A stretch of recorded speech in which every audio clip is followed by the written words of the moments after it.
Here is a 2005 Mercedes SL, and look at the state of the screen. Today we'll see how to replace it with a brand new one. This repair does not only concern the Mercedes SL, but many other Mercedes models that are equipped with the same command unit.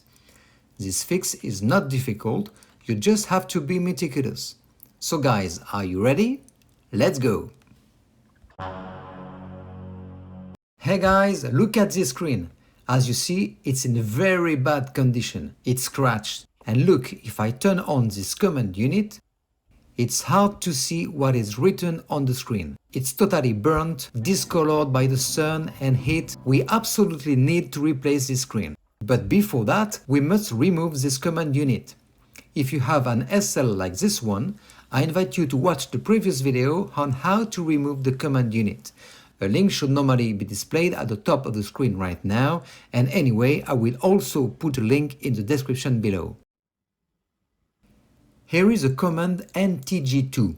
You may find this command unit in some models of SL Class R230, but also in some A Class W169, B Class W245, C Class W203, CLK Class C209, G Class W463, GL Class X164, ML Class W164, and R Class W251. You will notice that depending on the model of your car, the edge may be different to fit the design of the dashboard, but the rest of the command unit is identical, and it is the NTG2.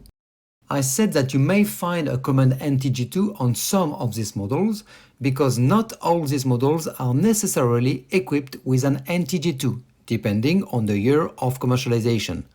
For example, on the SL R230, which was produced from 2001 to 2011, you will find 3 different command units over the years.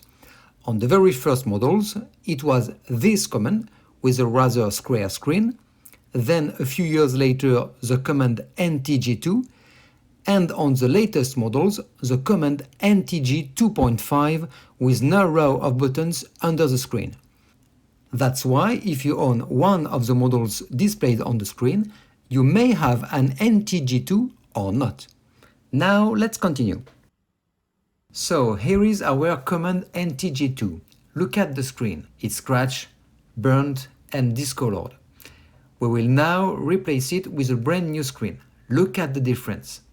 It's absolutely huge. We will first see how to remove the screen from the command unit, and then how to choose the right part number to replace it. Let's go! Start by placing the command unit on a towel to avoid damaging the facade. Then we will remove these 4 screws. Here, here, here, and here. Let's do that. We simply use a Torx 10.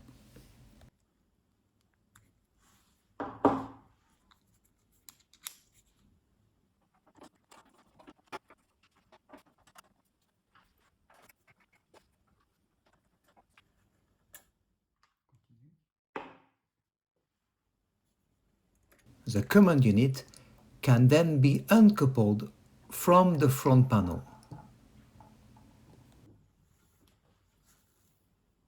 Here is the PC board, and here is the back of our screen, and 4 ribbon cables right there.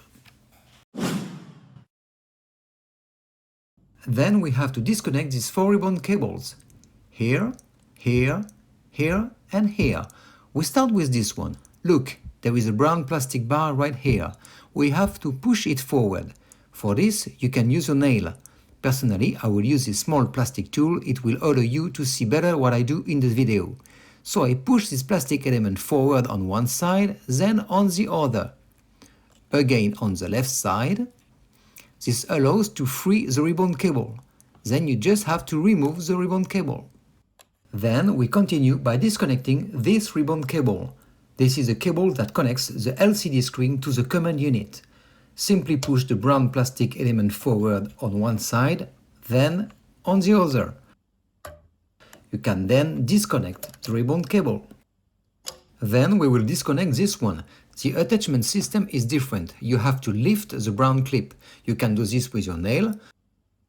So, lift the brown clip, then rotate it backwards. You can then remove the ribbon cable. And then we do exactly the same thing with this one. You see, it's not complicated. You just have to be careful not to break the little clips or damage the ribbon cables. You can now move the command unit away. This is the back side of our screen. To take out the screen, we must first remove the PC board. To do this, all these screws must be removed. There are 17 of them in total. We'll use a Torx 7. Let's go, guys. The first one.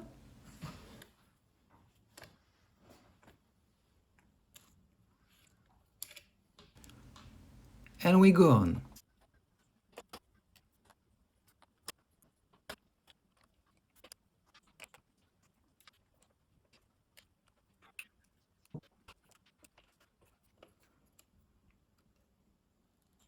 Now the PC board can be removed.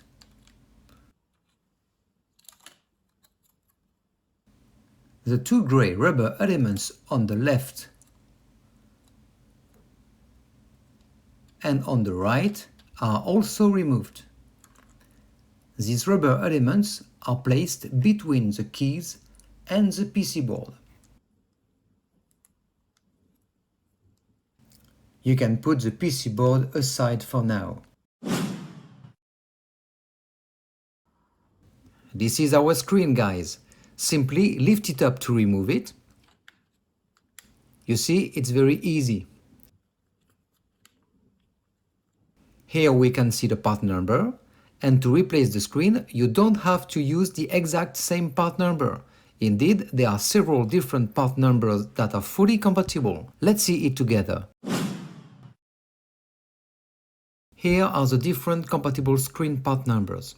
So, all you have to do is remove your screen and write down the part number. It should correspond to one of these part numbers.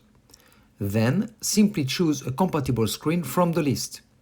I will give you a link to a compatible screen in the video description below. One more thing to go a little bit further, we essentially talked about the command ntg2, but there is also the command ntg1 that can be found in some E-Class W211 and CLS Class C219. And good to know, these two command units are equipped with the same screen. Let's continue. Then put the new LCD screen in place.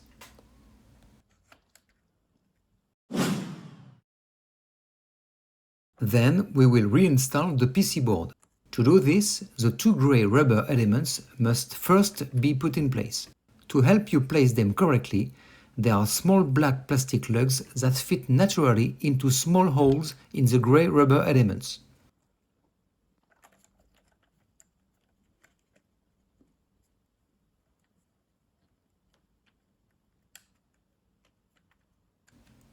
Then you can put the PC board in place.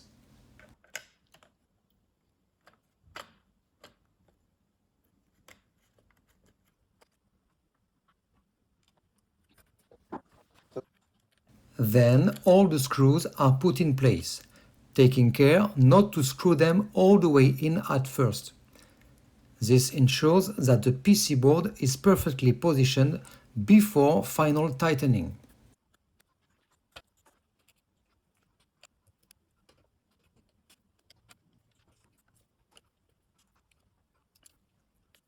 Once all screws are in place, the final tightening is done.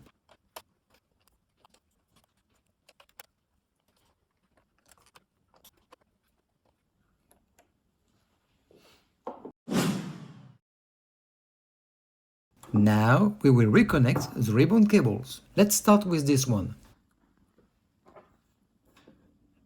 So, open the connector And be careful. You have to make sure that the ribbon cable is well inserted. Then you can fold down the clip. We continue with this one. As you can see, the ribbon cable is a little elastic and it tends to come out. So I hold it inserted with one hand while I fold the clip down with the other hand. Then we will connect the command unit to the screen. Beforehand, remember to push the brown bar to open the connector. Then you can insert the ribbon cable.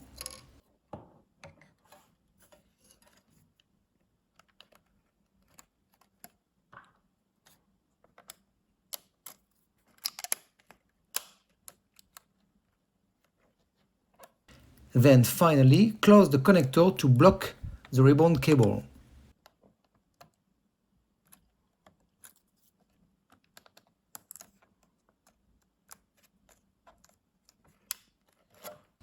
And we finish by doing the same thing for the last ribbon cable.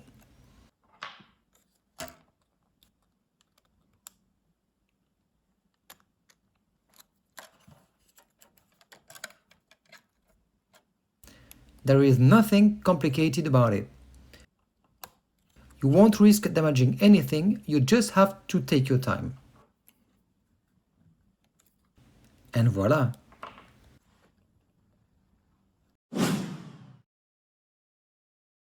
All we have to do now is put the front panel back in place. The 4 screws are put in place without tightening them first.